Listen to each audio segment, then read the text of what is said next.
make yourself open to the gifts and the riches that the world wants to bestow on you, Capricorn. There's a new beginning, new job, new lifestyle, new money. Some of that is, the universe is trying to hand you that. There is a way in which your own power, your own confidence is being challenged at the beginning of October. Both of these cards are in reverse. And Two of Wands usually means confidence, personal power, boldness, feeling like you've got the world in the palm of your hands, feeling like the world is your oyster, being willing to take things on, receiving support.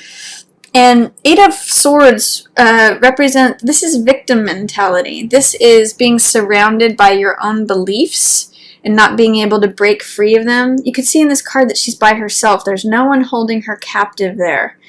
It's her beliefs about her situation and herself that are keeping her isolated and keeping her captive. She's staying there only because of her beliefs. She could actually walk away, cut her blinds on the swords, take off her blindfold, and walk right out of this. So with these two in reverse, there's some kind of real challenge to you believing in your own power, your own confidence, your own boldness. I'm going to ask you to consider what that might be. Why is it? Do you feel that you are enclosed by anything? If so, look at your own beliefs about the situation. Is there really anyone else there who's holding you?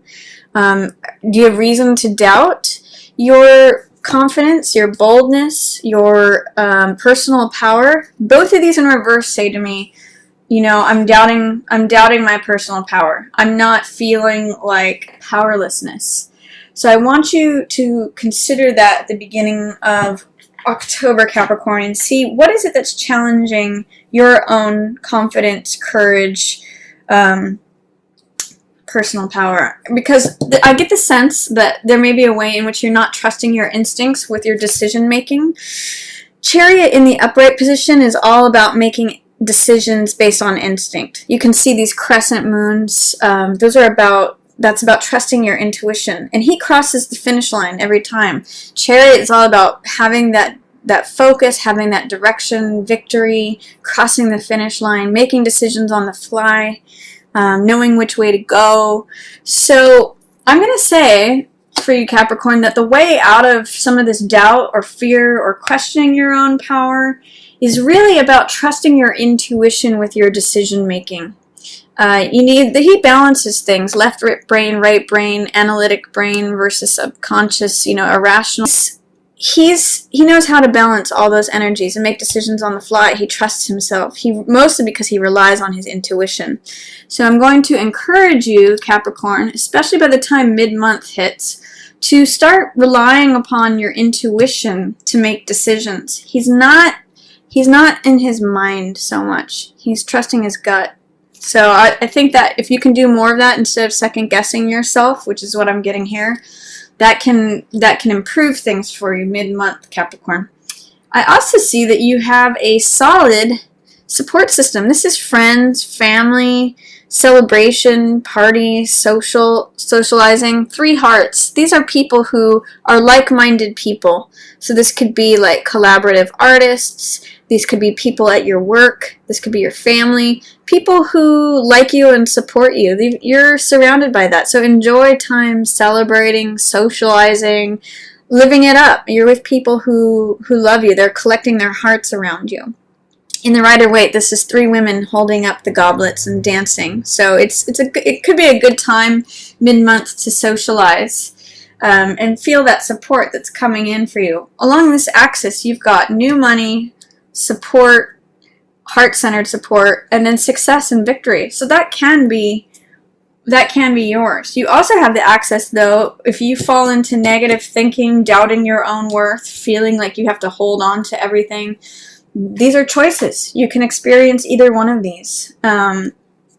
This card, 4 of Coins, I call this the Midas card.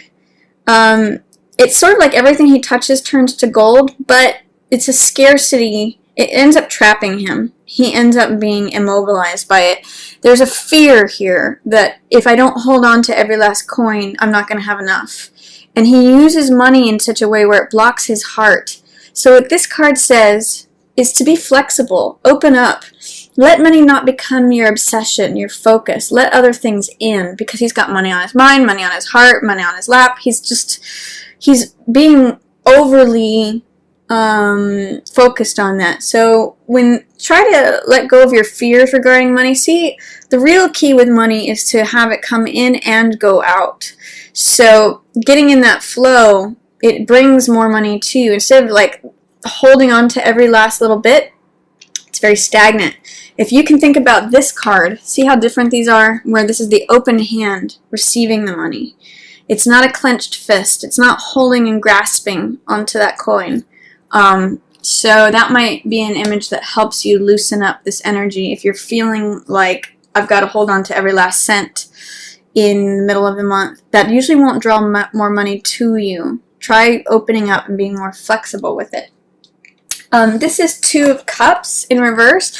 This is one of the best love affair cards. This is an exchange of hearts, sharing and coupledom. It's romantic. It is sweet. It's exchanging heart energy. In the reverse position, it's saying that you may not feel safe exchanging heart energy, saying what's on your heart, being vulnerable. And the sense I'm getting is that you might have felt powerless about something, victimized, and therefore you may be having reservations about sharing something that's on your heart. You may have a message of love that either you're wanting to share with someone or that's coming to you. But this is kind of like saying, I'm nervous about it, I'm resistant, I'm fearful, I'm, what's the word, gun shy, because of this, any sort of powerlessness, victimization that you may have experienced. But remember that this is only due to the beliefs. This is not real. She's not really anyone's captive.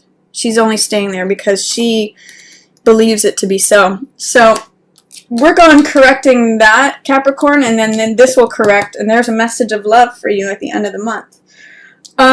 This is Seven of Cups, which is choices, which is, it can be fantasies, it can be, I sometimes call this card the Las Vegas card. There's all these glittering options in front of you.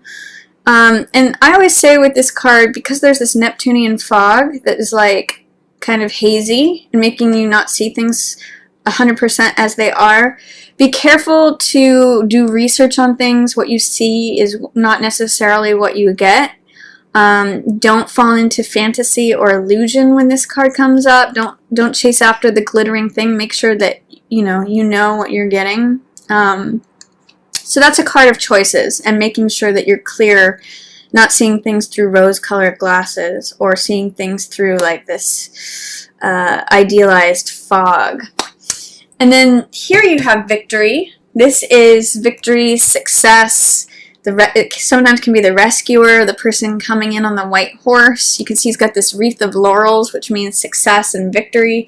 I get the sense that you get it through your support, your social scene, your friends, your family, and that may be where the money comes in too. But you get the recognition, the status. This is like victory, victorious. Once you start trusting your instincts, trusting your own decision making, not falling for things that just appear glittery and are false, taking your time to make good decisions, you end up in a pretty victorious, recognized status position. And this is the winner of the race. This is who this guy becomes after running the race. This is when he's active doing it. This is when he's won. He's got that victory laurel.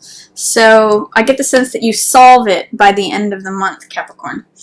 You got to trust your gut instincts. There's also, this Ten of Swords is wrapping something up. It's letting go of negative thinking. These are the same swords here that are entrapping this woman here.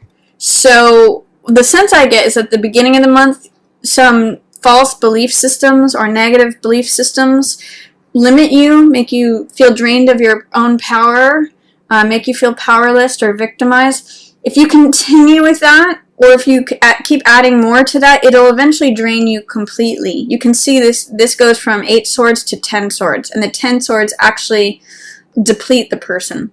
So this is coming to an end. This is 10 of Swords, so it's letting go of all these false beliefs. Swords represent mentality, so ideas, thoughts, beliefs. you can see that this is the end of that way of being. If any of this stuff resurfaces, feeling victimized, feeling, powerless, feeling in bondage, feeling stuck, captive, if that resurfaces towards the end of the month, you're gonna have to let that go. It's gonna deplete you if not. It's sort of like it always gets darkest before the dawn. So this is the end of a certain way of thinking. And then what comes after that is love comes in. This is the messenger of love. This could be a water sign person because it is cups energy, which represents heart and water. So it could be Pisces, Cancer, or Scorpio.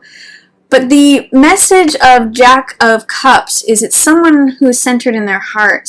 It's literally the messenger. He's got the Hermes winged helmet of the messenger god, or Mercury, and he's bringing you this goblet. So he has a message of love. He wears his heart on his sleeve. He's very sensitive. He's very romantic. He's very heart-focused. So I get the sense that this comes about when you let go of any negative beliefs about things, and when whatever resistance to feeling vulnerable, feeling open, sharing your heart, when you can work through that, Capricorn, this is when this guy arrives.